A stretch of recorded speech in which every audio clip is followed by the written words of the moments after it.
Nagtitinulong nagiti pulis ken umili tapnon makababa. Ti may sa as senior citizen, manipot iti may kadwa akad sa aran, ti maur-oram abalay, iti zone 5 Bangged Abra, pasado alas 8 itay bigat.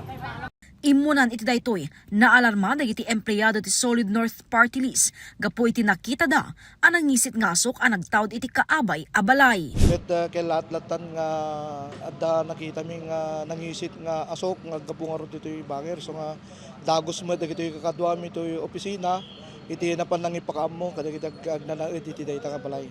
Di dadalang naamuan nga rod nga adalay mo oram di may kadwa nga katsaaran iti dayta nga balay. Istorya ti maysa kadagiti talkenda nga empleyado, ada naangot na nga agat asok, idi nakasangpet daytoy manipod simbaan.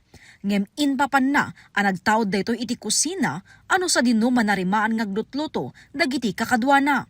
Nakla at laengen, taadda nagruwar nga asok, ito nagti kasilya. Adda si R. Apay, masupong kay takmuton ko nak. Ay, sa bali na ko nak, itimbak dara ko na, nagbugo akon. Di ko dati, sumabat kanyak man ti asukan, iti gapot ti sialas. Ay, uram ko nak. Rimwara kong tadamot exit na diyang ruangan. Nagikikis ako, nagiti kaarubang at kata Solid North, iso na tinangar arayat kanyak. May nag-inon na, may nangiyog iti agdan. Tat ikis ako. Apoy kunakon. Apaman ang nadiskubre amor uram ti paset ti may kadwa akad sa aran ti balay, pinagtitinulungan da asinebsiban ti apoy. Dagos met ang nagresponde ti BFP. Iti inisyal nga investigasyon, nagtaod ti uram iti nakasegged a kandela iti altar, ang nakapesto iti second floor. Sa bilin nung ni Ma'am Peli is bago daw siya umalis is may naiwan siyang kandila na nakasindi. Although maliit na lang siya, pero umalis daw siya na may nakasinding kandila. Possible ma'am, kasi light material yung pinatungan niya, although nakalagay siya doon sa stainless na mangkok, possible na yung parang damit nung revolto is baka na dilaan nung apoy nung kandila. Doon na nagsisimulang lumaki yung apoy ma'am. Kaya nadamay na yung buong pati yung estante nung altar.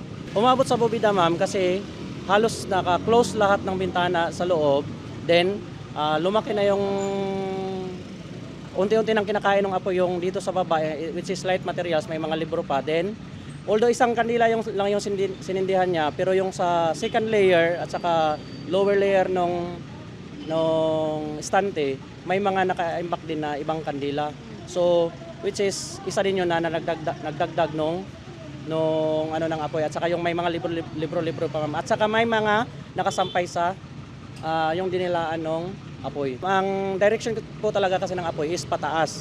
Then kung may ceiling siya, magle-layer na yan siya. Ang pinaka-hit niya is yung sa upper part, yung sa pinakataas talaga. So doon magkakalat yan hanggang maglalabas siya ng makahanap siya ng paglalabasan ng init at saka usok.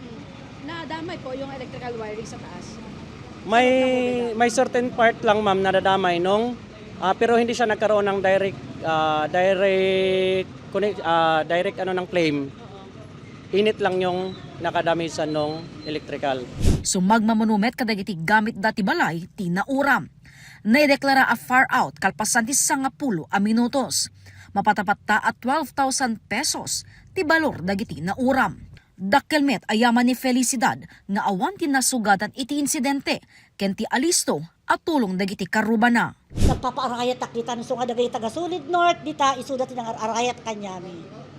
Thank you, Apo.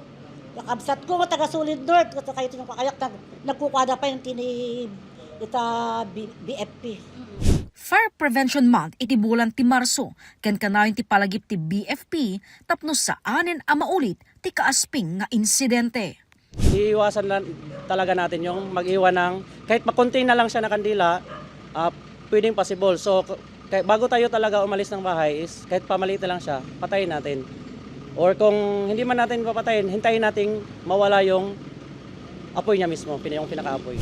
Jessica Boreta, Balitang Solid North.